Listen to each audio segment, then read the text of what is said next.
భాగ్యనగరంలో బోనాల సందడి నేటి నుండి మొదలైంది. నేడు గోల్కొండ కోటలోని జగదాంబిక మహంకాళి అమ్మవార్లకు తొలి బోనం సమర్పించడంతో ఆషాఢమాసం ఉత్సవాలు ప్రారంభమయ్యాయి. తొలి రోజు కావడంతో మొక్కులు చెల్లించుకునేందుకు గోల్కొండకు భక్తులు తరలి వస్తున్నారు. చీర సారెలతో అమ్మవారికి బోనం, వడి బియ్యం సమర్పించేందుకు వేల సంఖ్యలో భక్తులు వస్తున్నారు.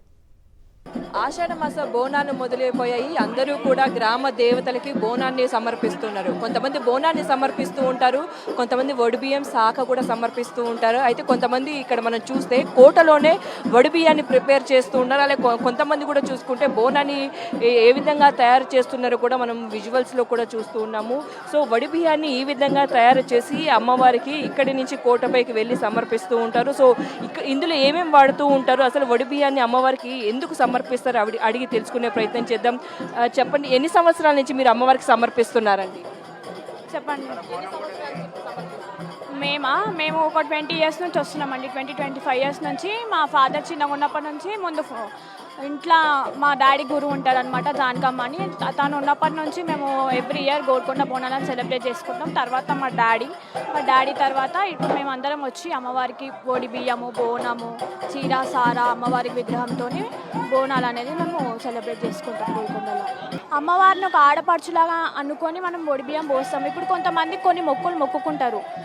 అమ్మ మాకు ఇయర్ మంచిగా జరిగితే, మా పిల్లలు మంచిగా ఉంటే, లేకపోతే మాకు అన్నీ అనుకునే మంచిగా జరిగితే మేము నీకు వడి బియ్యం పోస్తాం అమ్మ, చీరసార బియ్యం మొక్కేసి మనం 5 కిలోల బియ్యం అనేది తీసుకొని, తెల్ల బియ్యము, దాంట్లో పసుపు నూనె వేసి, బియ్యం పసుపు నూనెతో కలిపేసి కుడికలు, ఒక్కలు, ఇంకా ఏమైతే వడి బియ్యం సామాన్ ఉంటుందో అదంతా పెట్టేసి తమలపాకులు పెట్టి 2 పూల దండలు, అమ్మవారికి చీర సార గాజులు అన్నీ పెట్టి మనం వడి బియ్యం అనేది అమ్మవారికి సమర్పించుకుంటాం.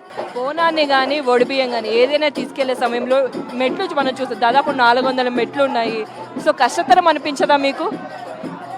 అది అమ్మవారి దయ అండి. ఒక్కసారి మనము మన తలపైన బోనం కానీ లేకపోతే వడి బియ్యం కానీ మనం పెట్టుకొని, అమ్మ నేను మీ దగ్గరకు వస్తున్నా, నీ మొక్క అప్పగించుకుంటున్నానంటే, అసలు జనరల్గా నా వరకు వస్తే మాత్రం నాకు 400 మెట్లు ఎట్లా ఎక్కినా అని కూడా నాకు అనిపించదు. వెళ్ళిపోతూనే ఉంటుంది అమ్మవారు.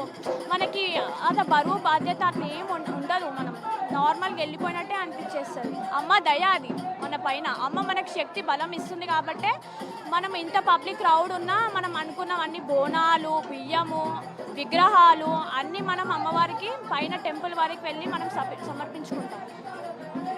చూసిన కదా, మొత్తంగా అమ్మవారికి ఇక్కడ వడి బియ్యాన్ని అయితే ప్రిపేర్ చేస్తూ ఉన్నారు. సో ఇంటికి వచ్చిన ఆడబిడ్డకి ఏ విధంగా అయితే వడి బియ్యం కానీ ఇచ్చి పంపిస్తామో, సారే, పట్టు చీర, వస్త్రాలు ఇవన్నీ ఇచ్చి పంపిస్తుంటామో, అదే విధంగా మేము కూడా ఇక్కడ అమ్మవారికి సమర్పిస్తూ ఉన్నాము. కోరిన కోరికలు తీరుతాయి. సో ప్రతి దాదాపు 20 సంవత్సరాల నుంచి వచ్చి ఇక్కడ అమ్మవారికి ఈ విధంగా బోనాన్ని కానీ వడి బియ్యాన్ని సమర్పిస్తున్నామని కూడా భక్తులు చెప్తూ ఉన్నారు. కెమెరామెన్ ముత్యంగూర్తో సుష్మిత, సాక్షి టీవీ, హైదరాబాద్.